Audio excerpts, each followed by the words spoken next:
Is Prosperity Party feeling the pinch of last night's virtual meeting attended by top opposition figures, though none of them is in Ethiopia? But the statements, the reaction to this virtual meeting indicate that Prosperity Party is feeling the heat of this likely allies of Ethiopian diaspora figures who do have immense following in Ethiopia. Let's start, viewers. You know that last night several Ethiopian opposition politicians, activists, journalists, armed group commanders, and scholars held a virtual meeting.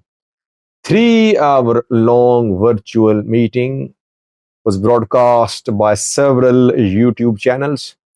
Ethiopian government reportedly blocked YouTube for a few hours in specific locations to stop people from viewing this virtual meeting.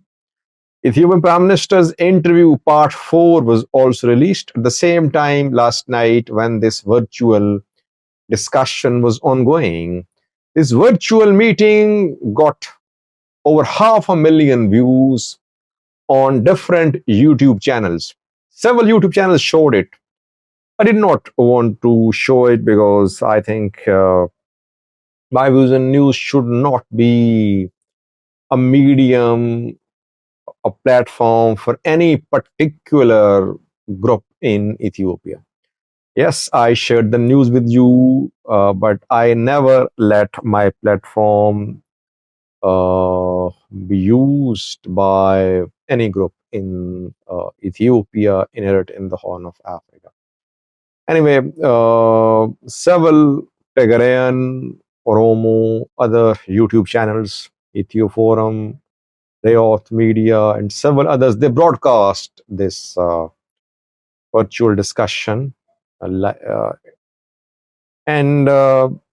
PM Abi's interview was also broadcast by, not by, my YouTube channel too, and by Ethiopian satellite television channels. And his interview got a few views. I mean, just a few thousand views, maybe 10 or 20,000.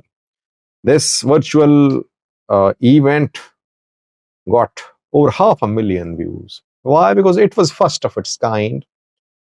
People wanted to listen. They wanted to see who was going to participate. It was unprecedented. I mean, to see Sabbath Naga and Zamine Kasi sit and appear on the same platform and share almost similar messages, it was definitely unprecedented. Who could have imagined a few days ago that Jawar, Zamine Kasi, Sabbath Naga, Taha Abdi, Lidito Ayalio, Gaidu Under Gaiju would appear on a platform together. Yes, they have not formed a coalition, but they're on their way to form a coalition. It seems that Prosperity Party is feeling the pinch of it. PP knows that a political opposition alliance is coming. So it's not strictly political. Armed groups representatives were there too. Kom Sadereba Jalmao did not attend, but Zamine Kasi did attend. Skandar was not there, but in the next meeting, we could see Skandar too, we could see Jilmaro as well. So how is Prosperity Party responding? Prosperity Party is in trouble, it seems. I mean, they don't like what they're seeing. They were not expecting it. Mustafa Umar was the first PP leader who lashed out at this virtual meeting a few hours ago. Mustafa used very strong language against those who were part of this last night's virtual meeting. He said these people are failed politicians, armed ethnic extremists,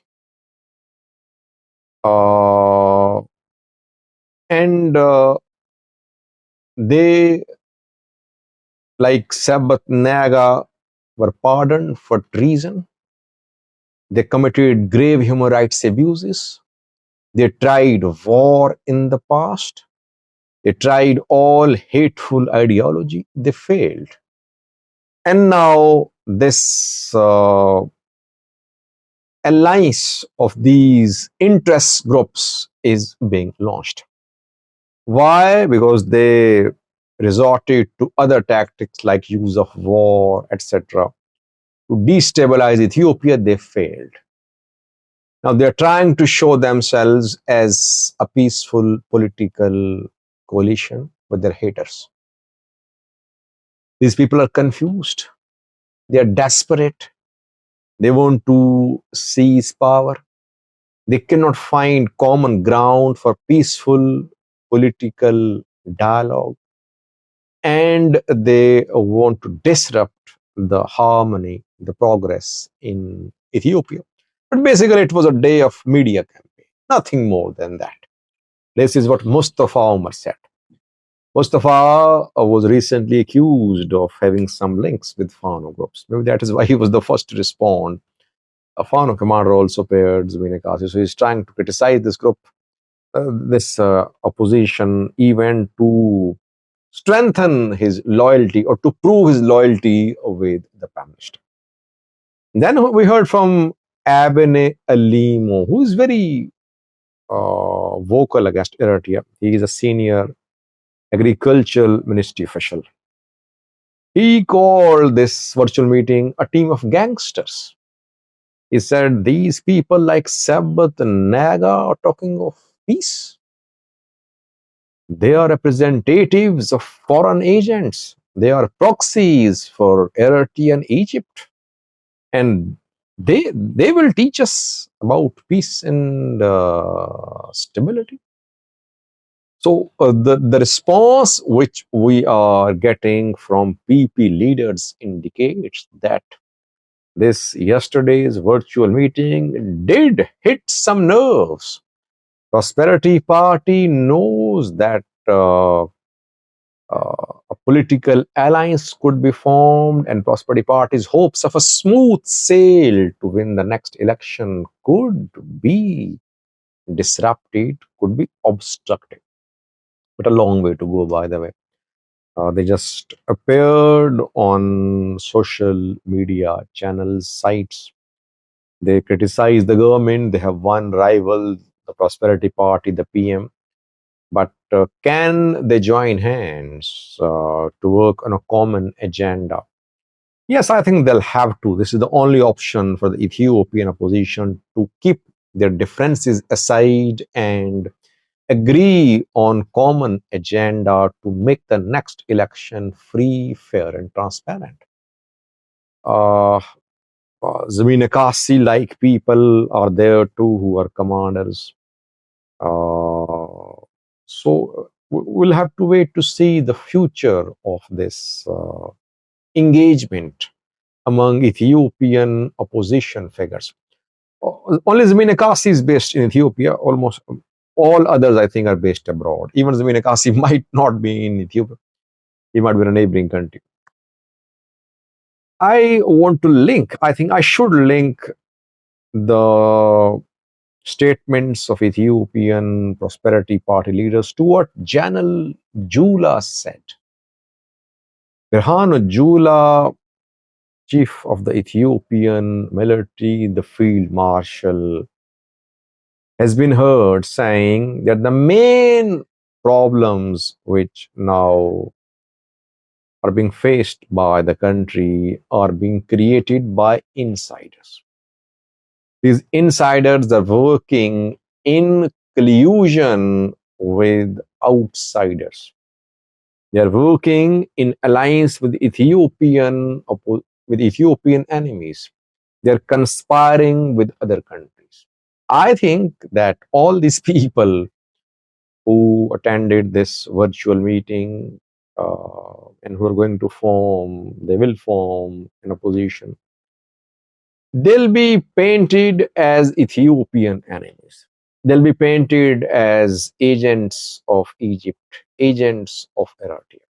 This is the problem in Ethiopia, that whenever people express themselves politically and their views don't align with the views of the rulers, they're accused of being traitors. They're accused of being in alliance with Ethiopian historical enemies.